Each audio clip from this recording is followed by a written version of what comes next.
Welcome everyone, my name is Meghna Videra. Today I am honoured to welcome an extraordinary guest, Mr. Dariush Soudi, a true entrepreneur, self-made multi-millionaire and inspirational speaker.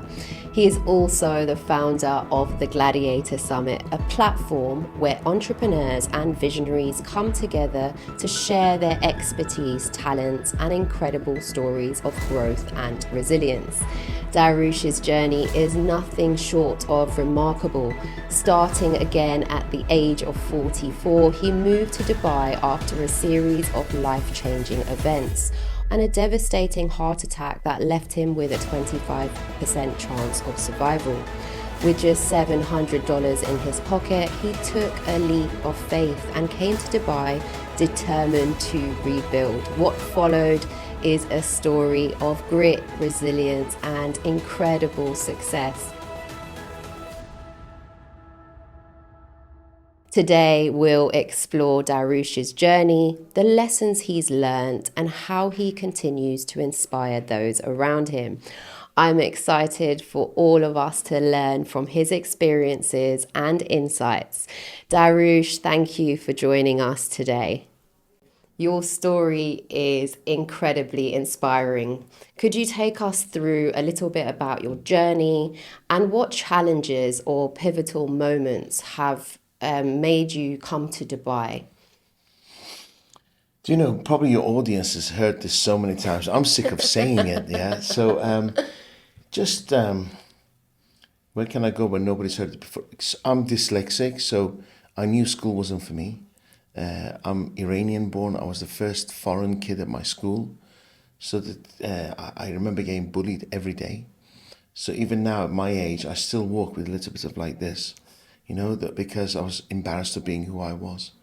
And then I just somehow, because my father died when I was 3.5, 4, I just thought all this pain I'm going through has got to be for a reason.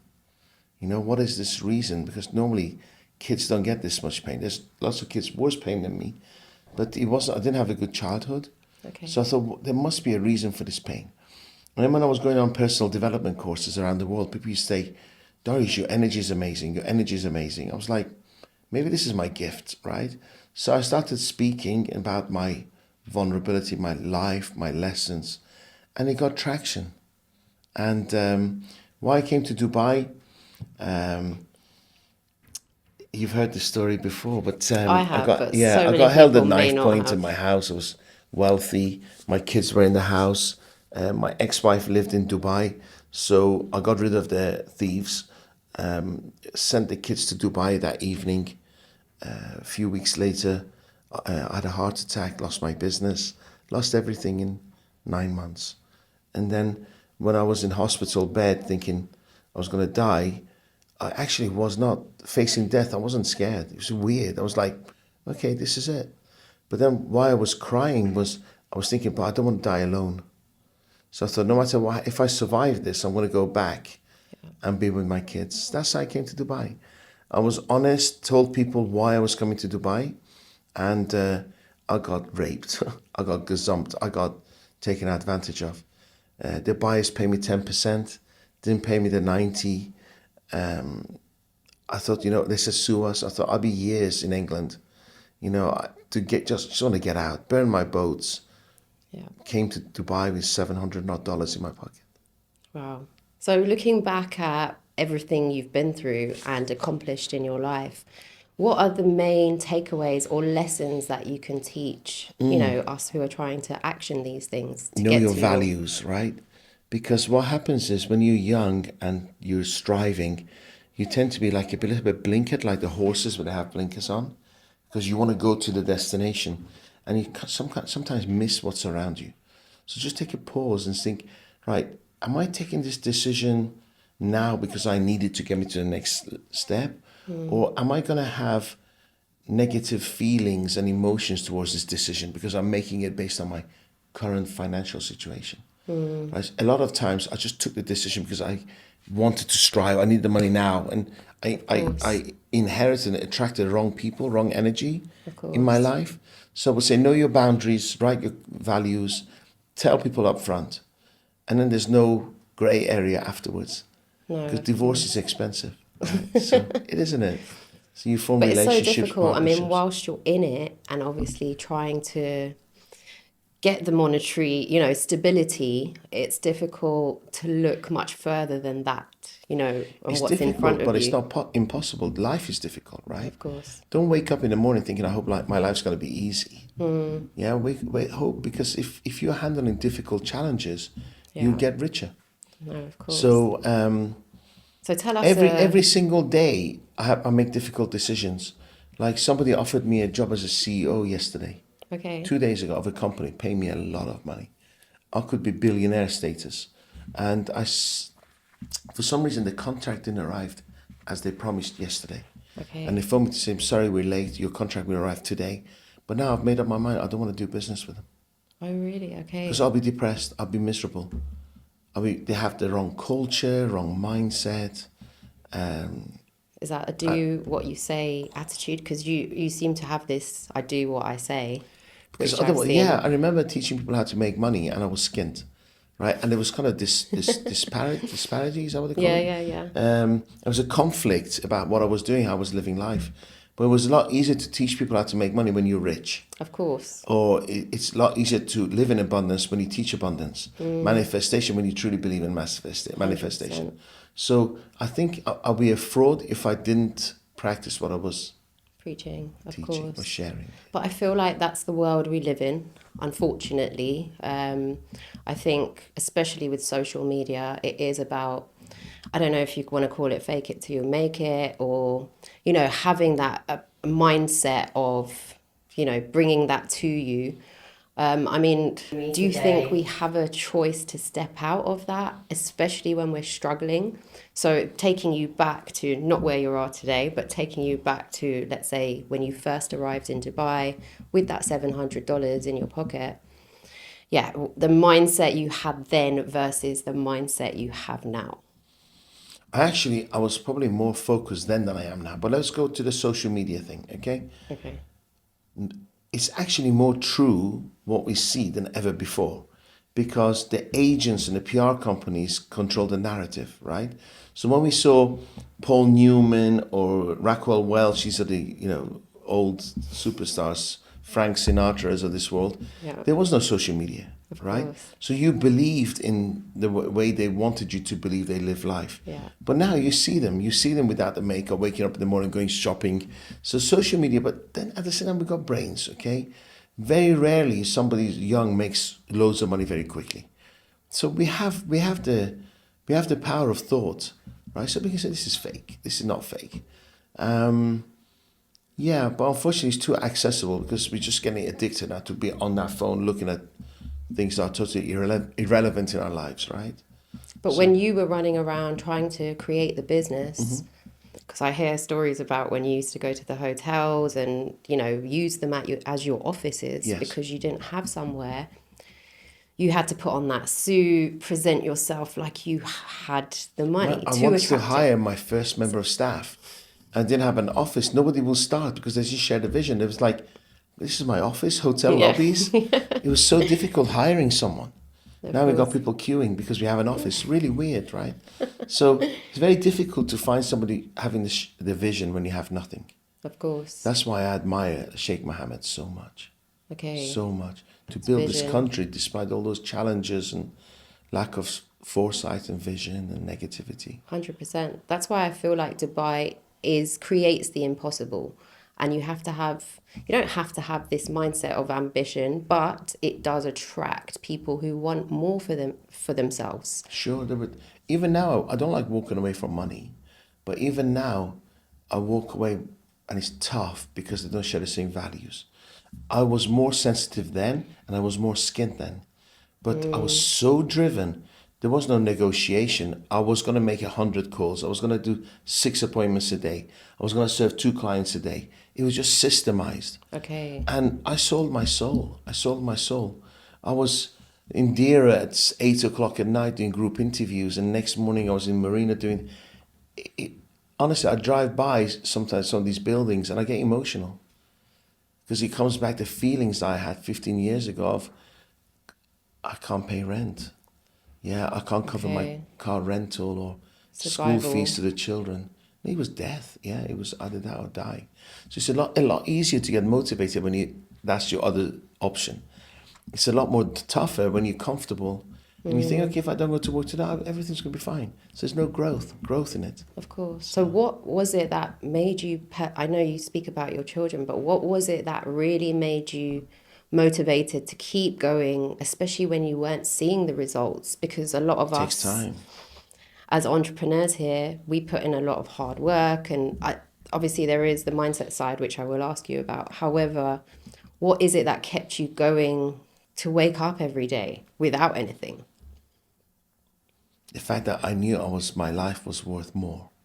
I knew that I wasn't on this planet to be in that maid's room. I knew I wanted to have Ferraris and I want to fly first class. So I don't like private jets. I prefer first class. Oh, really? I used to sit in economy and watch the footballers going to first. And one thing, my mum did lots of wrong things, but one thing she did right was showed me that everything's possible and never be jealous. So I was never jealous. I was always inspired. Okay. So when people are keying cars, nice cars, I was like going, wow, what's he doing to drive that car? So it's the questions you ask you, how can I? What can I learn? So my dialogue was always positive. I always had hope and confidence, but not arrogance, that I was going to pick my life again. Sure. Did you surround yourself with certain types of people? Rich people, I tried to, I remember at school, I didn't fit in, but if I wanted to fit in like 15, 16, couple of years after I moved to England, if I smoked, I would have been a lot more popular. Sure. Or if I drank, I would have been more popular. So, and I remember having that, should I start drinking and smoking, or should I continue playing squash and going to the gym on my own? And I chose the gym, and it was a tough decision. Wow. Right? Okay. And it's the same. It's the same here now. When I had nothing, my peer group then was a little bit higher than me. And they said, let's go out, let's do this. I was like, no, because I know if I continue financially, peer group, they're decent human beings, I'll surpass you. Now, 15 years later, maybe they're here and I'm past. And I'm glad that I'd said no, Yeah. because my peer group would have kept me there. It's to sacrifice to later on see the results, People I don't like think. making sacrifices. And I think the main thing, look, you've done really inspiring things in your life, and it's an incredible story and journey that you've been on. And I think the main reason for this podcast and, to ask you these questions is I think everyone, especially in Dubai, with an entrepreneur mindset or wanting more, want to know what is the key to your success. What sets you apart from others? And is there any mindset, strategies, any advice you can give us? I have an absolute need for growth. So I like reading, and the more I read, I realize how much I don't know. I just think, God, why do I have to do this in my 50s? I wish I knew this in my 20s, because I could have had another 30 years of learning. Of course. You know? So I've got this urgency because time's ticking, and I'll be 60 next year. And I'm like, most of my life is behind me. Okay. I remember like yesterday when I was 30 years down the line, I'll be either dead or 90. I'll be my Zimmer frame or pushchair or whatever you call it, wheelchair. So there's only so much quality time. So there's an urgency. If somebody at your age had the same urgency and hunger, imagine what your life's going to be like. Of course. Yeah, but people who are young, who don't have urgency. So when I go in, I close the deal because I just say, let's do a deal. So other people go, let's think about it. I'll call you next week. What makes you not take no for an answer in terms of a deal or walking away? As in, what's the biggest aphrodisiac is a deal, right? That turn on moment that somebody woke up this morning, didn't think I was going to give Dariush some money, and they part with their hard-earned money and trust that I'll take care of it. That's powerful, right? Yeah, sure. And the work starts afterwards, but you think, yes, people believe in you. They trust you. That's so important. And on that topic of trust, trust is such a vital, it's a fragile yet vital component of any deal. How do you build relationships and get people to trust you in terms of childlike business? Enthusiasm, ask questions. It's been proven that people don't ask more than 2 to 3 questions before they start pitching their product. How How can you build trust if you don't know what the pain of the other person is, your prospect? So practice asking relevant questions to open up the conversation, and subconsciously your prospect's thinking, I like her. Yeah, she cares about me. And then they'll find a way to do business with you. Okay. Right? But most salespeople are order takers. Let me just go through a catalogue of 2-bedroom apartments. And I like that one. But everybody else is doing the same thing. So why should I go ahead with you? Because I get a better deal. I don't want to be judged on price. I want to be judged on my quality of service, right? So it's and that standing comes out. through building relationships. No, I understand. So standing out and obviously having core values and actually wanting to help Being people. childlike enthusiasm about the person sitting in front of you. And how many times have I had sat appointments? Thousands. And I still have the same enthusiasm as before.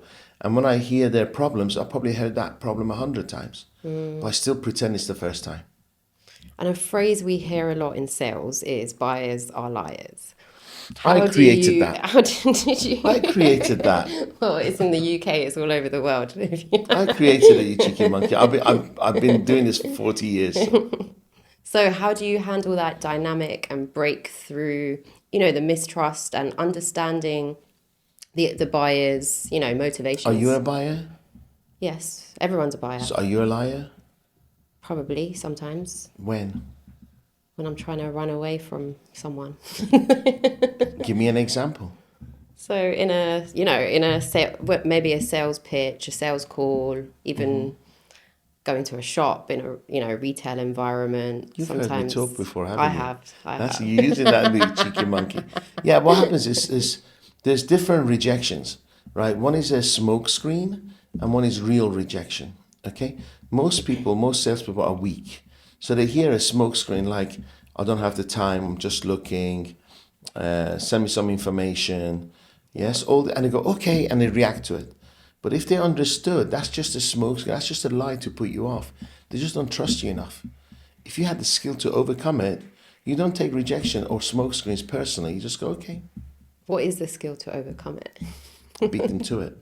So for instance, let's say you're a credit card company. Okay.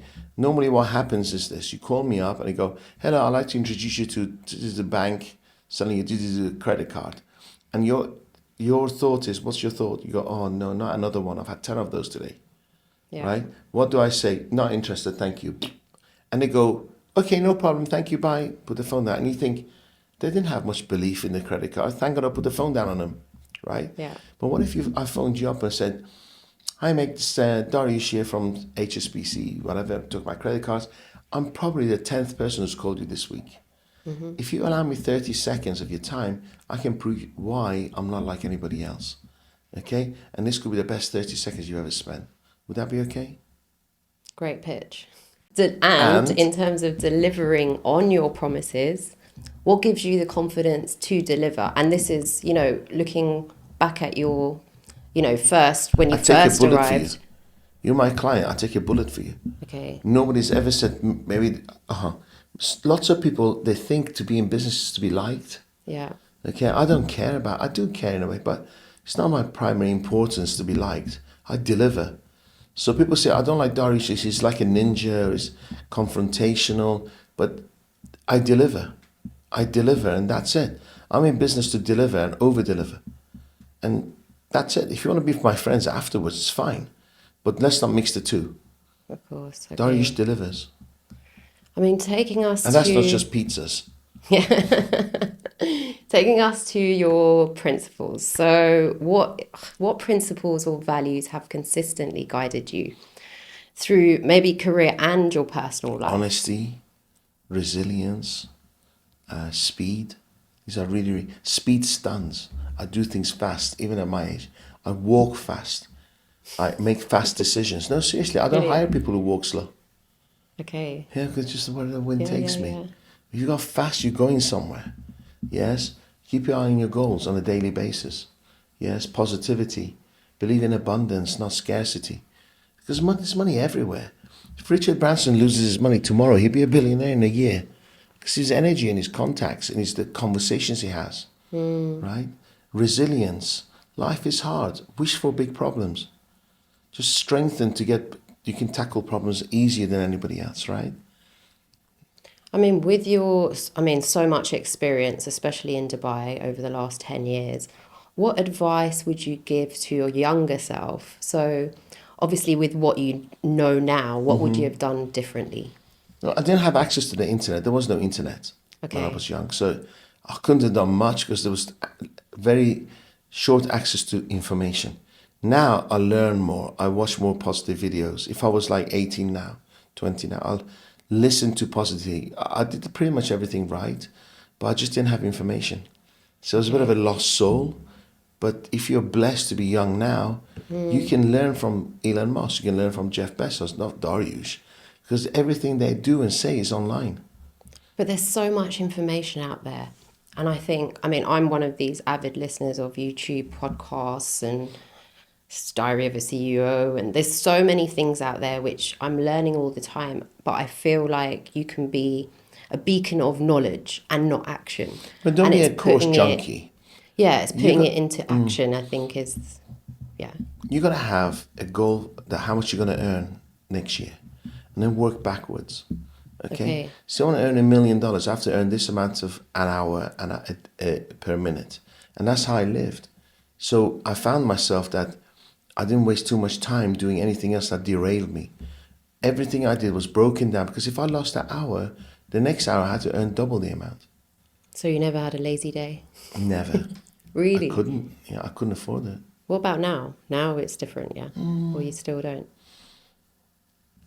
Have you been in school and you skived?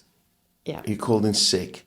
You never really enjoyed that day because you felt guilty or TV wasn't as good as you were hoping and you're thinking, oh God, like I took a day off, but it wasn't that bad. I could have gone today. There's a bit of guilt.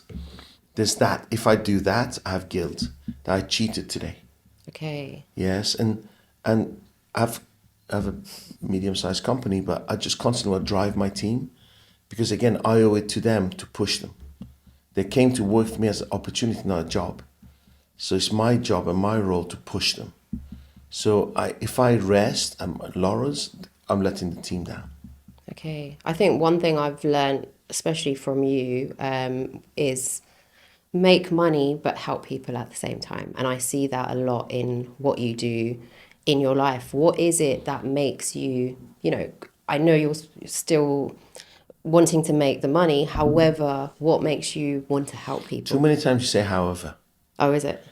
Every sentence, however and but. Okay. Okay? That means whatever I said before was a load of rubbish. Oh, really? Okay. Yeah, that's good. It's a good thing. I pretty much say that every couple of days to people. So you got to say, helping people do the and. And, okay. Because what you're saying to yourself is that I actually disagree with that thought or with that belief. Or I also disagree, okay? Helping people doesn't make you money. Delivering value makes people rich, okay? Even at my age, only this week I learned that I actually, isn't it strange? I haven't been helping people. What I've been doing is saving people. Okay. Massive difference. Saving people ends with sadness. So what happens, I see someone, maybe yourself, and I go, I see her potential. Let me save her from the situation she's in, and I'll take it to that level, right? You didn't ask for it. I just saw your potential, and most people don't see their own potential. So I take you out and put you on this journey to get to the top, and you get there and go, I don't want to be here. Why'd you do this to me? You with me? And it ends in resentment. And so I'd say helping is guiding when people need it, when they come to you to be guided. But you're so kind, I am, and I see potential in people. I just want to, what I think is helping, but I'm saving them. But they don't want to be saved. It's interesting, isn't it? Not everybody wants to be saved. They have to want it, of course. They have to want it, desire it enough. So what I do is I deliver value, whatever people ask me. I know specifically what their expectations are. I know where we start, because what happens when you have pain and the pain goes, you forget you had pain, right? So you can have toothache and you think it's the worst pain in the world, toothache, because you forget you had teeth, because the pain's gone. So what I do is what I say to my client, measure where they are. In your case, no home, they're looking for a property, they're paying extortionate rent. And I say like this is where you are and this is where I brought you. And then remind them. And they become very appreciative. It's just human nature. No, I Human understand nature. So, in terms of Dubai and the influence it's had on you, Dubai is a city known for its ambition and opportunity.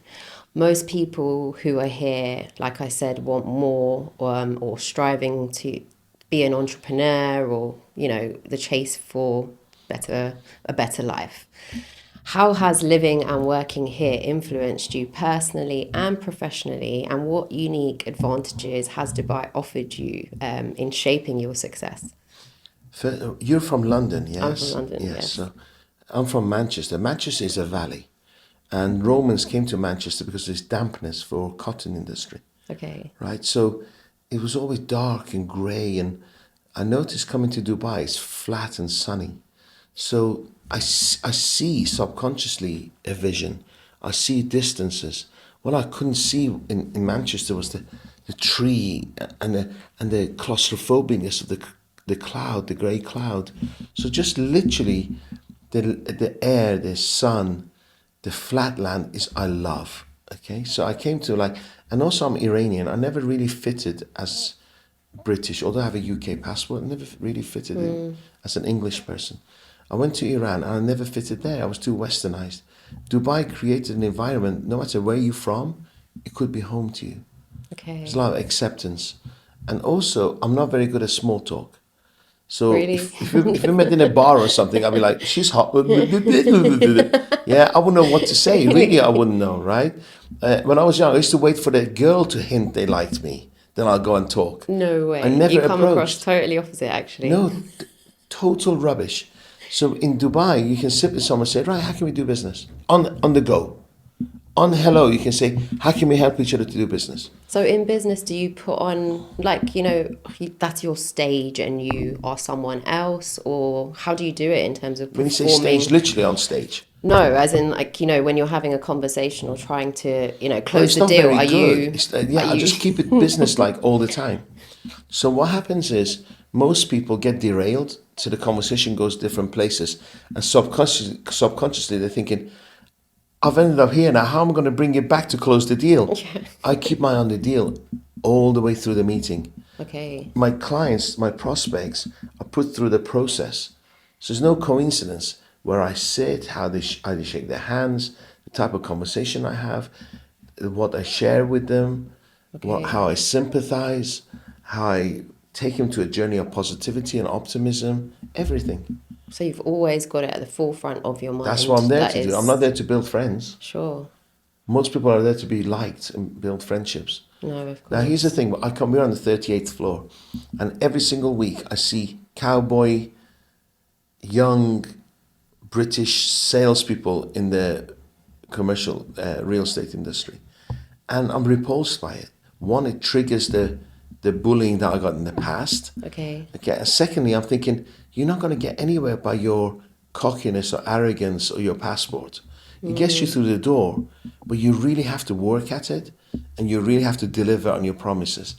And a lot of these young people they're just going to spend their money every weekend at Barasti and be struggling week in, week out Yeah. and pretending on social media that they're rich. No, of course. Sad. I don't know what it is about. I mean, I think I think society has taught us that's the way to do it. And it is breaking out of that. But I think it is, it's important to know this, but whilst you're in it, and especially in another place like the UK, I think we don't know any better. And how, at least we've got the mindset of wanting it, but then it's the how. And this is maybe something, I think what's the formula to the formula is actually, stay humble, right? Unfortunately, two things happen. You get this sense of entitlement. The world owes me. And the second thing is, right, okay, then I'm a bit cocky, a bit too much arrogance. And with arrogance, the business doesn't come repeatedly. You may get the first deal through arrogance, but you're not going to build a relationship because people don't like your attitude, right? yeah. They don't like being bullied. They don't like arrogance. So they go like this: buyers are liars. Very nice, very nice. I'll call you, and they never call. Yeah. Deep down inside, they don't want him or her in the home ever again. No, of course. I mean, with your schedule, I know it must be relentless. How do you balance it all? So how do you manage to stay motivated and balance the demands of work with your personal life and business? What's the trick? Honestly, I read a story about Muhammad Ali, that he was a kid waiting outside the gym and his world champion boxer, I can't remember his name, was walking out and he went for his autograph and he's been there all day. And the guy said, I've got no time, kid, and walked by. And Muhammad Ali made a decision that if he ever was going to be a world boxing champion, he knew he was going to be, he'll give time for everyone. And no matter what, through all his career, he signed every single autograph. Every single autograph. So I made that decision I was going to do the same. So when you came to Gladiator Summit, right? There's 2,500 people. I gave my number to whoever everybody asked. Now I'm thinking, good God, I don't have a life. How did you do that? So be very careful. So what I'm going to do is I'm going to get my phone, my PA trained to take all my calls. Okay. Right? Because I can't physically cope. So I try to be available for everyone. But then what I missed out on is my kids growing up. Because when I'm available for everybody else, I'm missing my kids growing up. And I did that for my first 2 kids. I don't want to do it for my the other kids that I have. That's amazing that you even do that. I don't know how you have time to... I wake up at 4 a.m. and then I go to bed at 9. Lots of sacrifices. Wow. But then when I have burnout, I travel. I travel anywhere. Okay. I'm going to London next week. From there, I'm going to Vegas, to the best shows and stuff. So when I come back, hopefully I have some energy. No, of course. What do you do it all for? What does it give you? Moments of memories. It's memories. Because when you look back and your life flashes in front of you, no matter they say when you just before you die, your life flashes in front of you. I want to go, wow, wow, wow, wow, wow, wow, and then die. I don't want to go, didn't see that, didn't go there, didn't. No, I understand. Yeah, I want to have a wow life. Okay, no regrets. I would go, but nobody knows, so let's move on. Yeah. So what's one of the toughest decisions you faced in your career or life? How did you approach it and what did you learn from the experience? Just to give us a few tips, because obviously the journey to success is not a straightforward one. And I feel like we hear a lot about the success, but we don't hear a lot about the failures along the way. And that's why I think I appreciate that you tell your story, because a lot of people don't. And what can you give us an example? I want to tell you something different to everybody else I've answered this question to. Because it's not about money you lose, it's because you can get it back. I lose money, I get it back. It's maybe I'm very sensitive and maybe I made decisions based on my sensitiveness and I should have been a bit more mature. Maybe I burned some relationships, but I was just taking my time. I didn't overreact. I could have had those relationships and they were good relationships. And because of my sensitiveness to my values, I probably didn't form real positive friendships, but I could have done. Yeah, because I was too quick to judge. I was too quick to jump or retaliate. So I think patience would be a good one. Okay. So along the way, you have evolved and things that you do. Every day. I can't tell you, every day. Like when I meet you, I think, what have I learned from this? When I met someone yesterday, today I had a lunch with Vishen from Mind Valley. Yeah. I learned so much from him. Amazing. So much. And I was like, wow. And driving to here, I was like, that was so good, because I learned so. That's priceless. Fantastic. I value those lessons.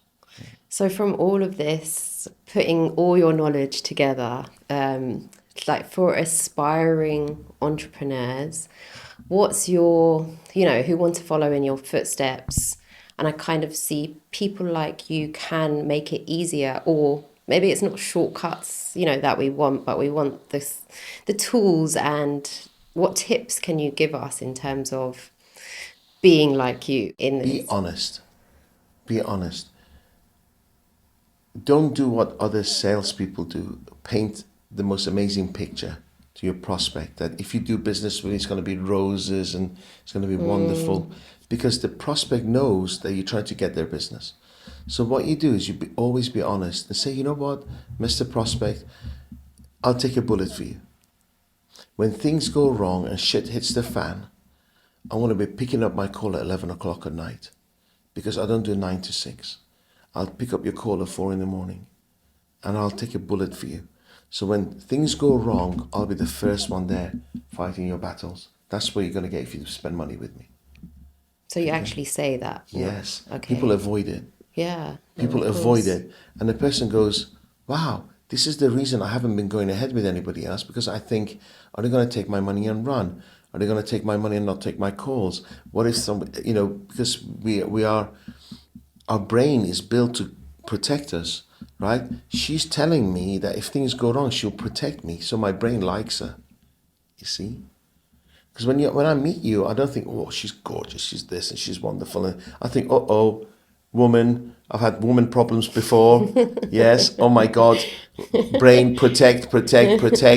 When people get in a relationship, they don't go, hey, let's go have a relationship. They go, I'll be a bit cautious because last three guys I met were this and this and you with me. So your brain protects you.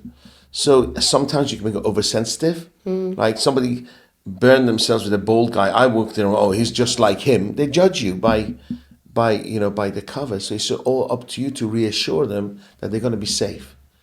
And that's through honesty. And in terms of, and learn to close.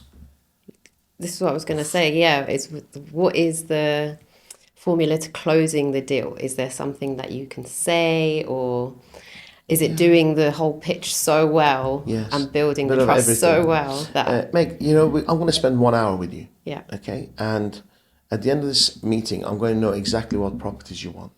Okay. I know the time scale is as soon as possible. There's one thing I'm going to ask you. When you go out the office, I'm going to run around and make you my priority. What I need you to do is to take my calls. If you're not going to go ahead, be honest with me and show up on time. Would that be okay with you? Wow, that's fantastic. So would that be okay with you? Yes. Right. Yeah. And finally, if I find you the right property, I need a quick decision. Is it anybody else's decision or is it just yours? Okay. Can you make that decision for me if you find the right property? Because I value my time and I value you as a client. Would you be able to give me a straightforward answer? Would you? Yeah. Done. Let's start. So what I close prior to the close. Yeah. So when I'm meeting you again, you think, oh, he's going to ask for the business, so it's okay. But if you haven't gotten ready for it, it becomes very difficult to ask for the order. Because most people run around because you got the money, I need to earn the commission, so you God. Yes, but the way I do it, I value my time, right? I'm not going to spend my time running around for you to fish around and shop around with everybody else and ignore my call, which is what most salespeople get. Yeah. People who ghost them. It's the most horrible feeling in the world. Yes. You meet people, you spend time, and people avoid you because you never set the rules from the beginning. Great tip. Thanks for that, Dariush. I know, I charge you for it. The bill's on its way. Part of your sales course, yeah. So just going back, I know you mentioned the Gladiator Summit. Just going back to that. So it was a phenomenal event. Did you come to both days? I did come to both days, thanks to you. It was probably the best event that I went to last year, and it transformed my life, actually. You went to a better event the year before? Who came close to second? Oh, I don't want to mention names. Say it. So. Say it. I'm going to close you. I'm going to teach you I think, do you know what? It was probably, like I said, Master Shreya Karshana that I discovered last year as well. And it wasn't an event. It was more what he's taught me. Yeah. And being able to take on, these, and this is what I wanted to ask you about, the manifestation and visualization. So one thing that stood out to me was how so many millionaires at the Gladiator Summit, I mean, it was one after the other, where they shared their experiences about visualizing and manifesting, which contributed to their success. What's your thought on this? What rituals and what do you do in terms of, do you do any manifestation? Or Let's go back to the original question. Yeah. What was it about Master Shreya's course that you liked so much? I think it was just teaching me a certain practical meditation that I could do every day. It was short, so and then I could do it consistently every day. So it was 15 minutes. Consistency is important to you. Having a tool after the course to take that enhances your life, that's important to you. And realizing it's not. And then he said, you're going to come on my course, you book the course, and it's guiding you to be on social media and so forth, right? Yeah. Okay. And it's realizing that it's not external things. It all comes from within. And there's you hear a lot of people saying it, but actually putting it Doing into it practice is important. it was the changer for me. Transformed At the everything. same time, you found Gladiator Summit better than. But I think it an was event, a combination of both of them. How do you feel right now? If I'm totally honest with you, public speaking is not my thing. How do you feel right now? Right now, I feel great. Yeah. Do you know why? Let me tell you what I closed you. I closed you. Can I show you how I did it? Yeah. I've never done this on camera. Okay? Yeah, go ahead. You can play this again. Okay. So I sent you somewhere that you were really happy. So what was Master Cherie's program like? And every time I went like this. Right? So I was like, so what was it that you liked about it? Was daily practices are important to you. Delivering on something and then taking action and making yourself successful. So subconsciously, I'm saying I'm the one who's going to take you there. Oh, okay. Are you with me? Yeah. That's so subtle closure, right? So you send even if you want to get a date, right? You say, what was the best date you ever had? What was it about him you really liked? Yes. Was it his eyes, the way he looked at you? Was it the way he spoke? And all you're doing this, she's thinking, you're the guy. Okay. Or you're the girl. Yeah, you with yeah. me? It's all messages. Was it subliminal? Yes. Commands. Commands. Because automatically you get relaxed. You think, I like this person. Maybe his looks doesn't fit, but something tells me, the universe tells me that he'll be a good partner, or he'll be a good prospect, or he'll be a good salesperson. I watched something about this the other day. It was about cues. Yeah. And gestures. It's so much more, Nobody does this. I created it. Oh, really? Yeah. Nobody does. Don't start taking it away again. But in terms of what In we England, say. they teach me But Spies are liars. I heard it before. Cues are more valuable to, especially closing, than what we say. It's not cues, it's control. So what happens is, the thing is, you could take this power and sell rubbish. So when I say control, you go, "Huh!" But end of the day, if somebody is looking for properties and they're lost, and you take control and find them the best property, you've done them a favor. True? If they have a business, they don't know how to sell, they hiring, firing staff, treating staff like badly. People come with all their ambition and they leave lost in Dubai. And you go and put systems in place, earn them money. I have total faith in what I teach, right? So I'm helping them. They just don't know. So I take control, get them to close, give me the money, and they're over the moon. That seemed like you were telling me to give you more information, but you're saying it was more... Because you thought it, right? Give me more, but give then me more. It's like, I'm going to be your next Master Siri. I'm the one who's going to take you there. I'm going to give you discipline. I'm going to give you action plans that's going to make you money. Are you, though? You haven't asked. But then your subconscious mind thinking, maybe he knows something that he's going to give me all that, what I was looking for. But if I don't send you there, I never know what you want. You want discipline, you want action plans, you need to know how, and you have to decide. True? Yeah. No, definitely. Yeah. So if I sold you a course for, let's say, $1,000 for 2 hours, and for 2 months, if you're not happy, I'll give you a full refund. Would you sign up? Definitely. There you are, closed. Because subconsciously, it's a no-brainer. And I earn myself $1,000 an hour or something. See, that can be used in terms of sales for a course or something that you can refund. Okay. However, give me an example. How can you give a client that promise that I'll give you, I tell you buy what, through me and I will give you this. I can't guarantee I'm going to find the right the property that you want. I can't guarantee. Yeah. But I can guarantee you this, nobody worked harder than me to find you that property. I can guarantee nobody's going to be more motivated than me. Right? So what do you want? Do you want somebody who makes you false promises, or somebody who has total belief in the total motivation and dedication to find you the ideal home, nearest to the school you want, the space that you want, overlooking the view that you want, and a good deal? You tell me. Because in my job in real estate, So which one would you going to go for? I do feel like I'm very authentic. I really do want to help them. And so many agents have probably, just wanted the sale. It's very difficult to prove myself, after the fact, especially with their Hey, can I ask you a experience. question, right? Yeah. Okay, we're going to do a role play. Yeah, Can I go ask you a question? Yeah. There's like 200,000 real estate agents in Dubai, Yeah. okay? And I'm sure you've spoken to a lot of them. And do you have really bad experiences? Yes. Yeah, don't fear going there.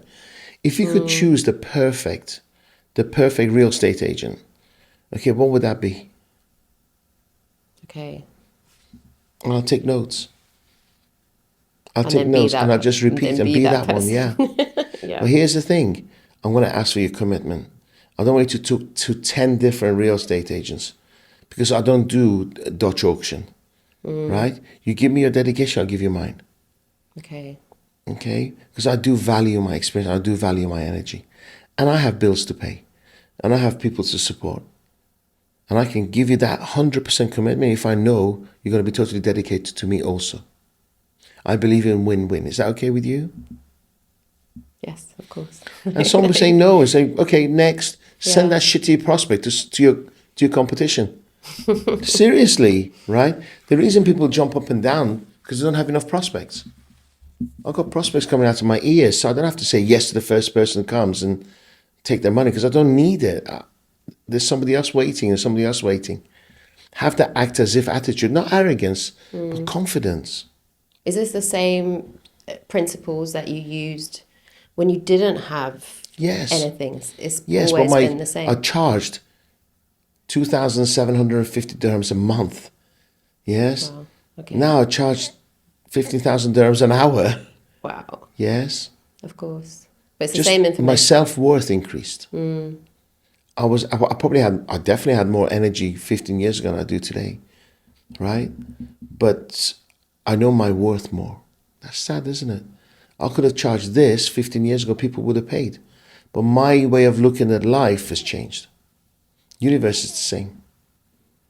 Speaking about the universe, just going back to the Gladiator Summit and millionaire mindsets, is there a manifestation practice that you do, visualization that you do that we can put into practice in terms Set of yourself actionable? 6 months goals, not dream from it. So let's say I was in a maid's room. It's true, I was in a maid's room, and I'm dreaming of these amazing cars.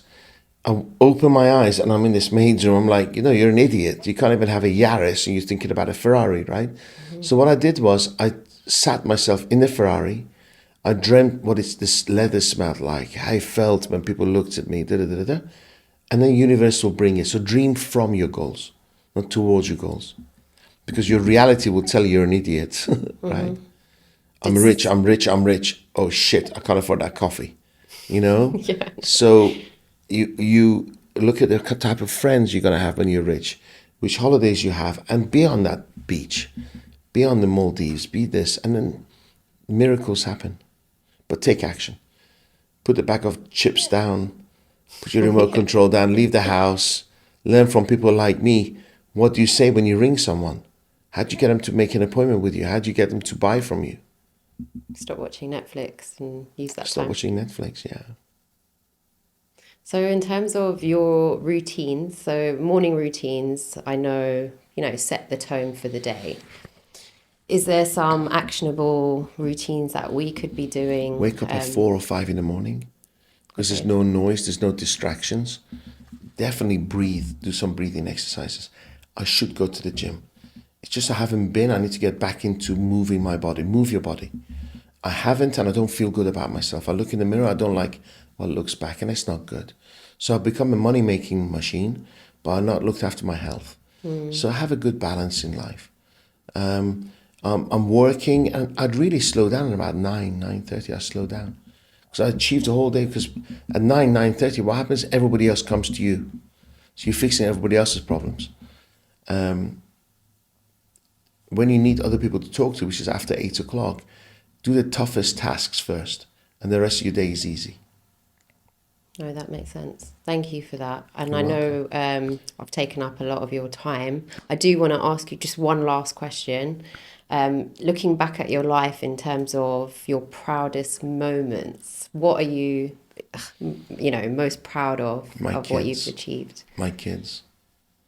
More than anything else in the world, I'm proud of my kids. Because when I leave, they're the only ones I leave behind.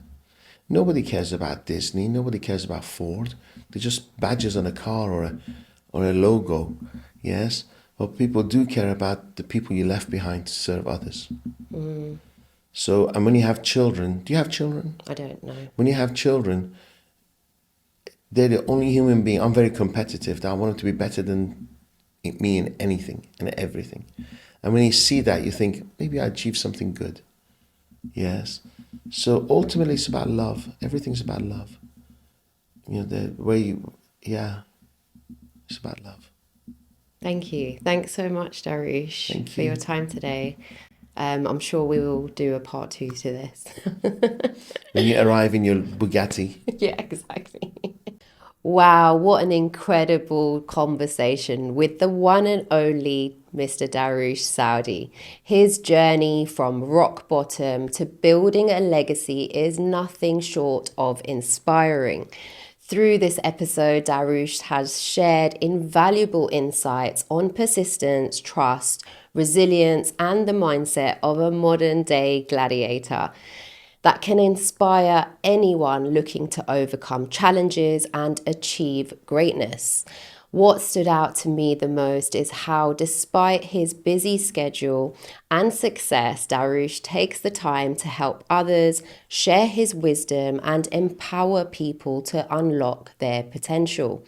That level of generosity and authenticity is rare and so impactful. To everyone watching, I hope you're inspired as much as I am. And whether it's learning to build trust, manifesting your goals, or never walking away from a challenge, Dariush has given us many takeaways to apply to our own lives. A huge thank you to Dariush for joining us today, and thank you for watching. If you found this podcast valuable, don't forget to like, subscribe, and comment for more incredible conversations like this. Let me know your favorite part of this episode in the comments below, what resonated with you the most. And as always, remember the journey to success starts with action. See you in the next episode, and stay motivated and stay driven.